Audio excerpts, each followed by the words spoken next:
молодые ребята, здоровые, которые могли защищать свою родину, отсюда бежали как зайцы. С воинской части звонят, борта приходили, на этих бортах уезжали дети, матеря с детьми, женщины.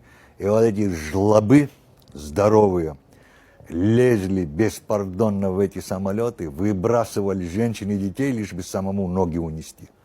К сожалению, они после войны первое время боялись, как-то приезжали инкогнито, не показывались нигде.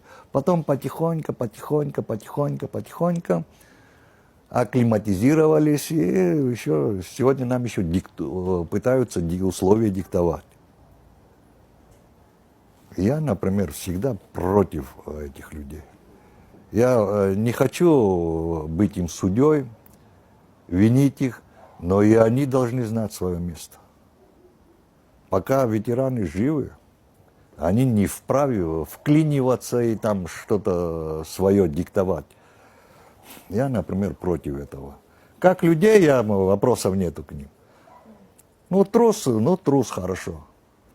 У них там копеечки какие-то были, люди беспомощные, в Москву выезжали, лечиться надо, они там уделяли внимание какое-то, нас хайшуп хашоги, друг друга покрывать начали, и вот пошло и поехало.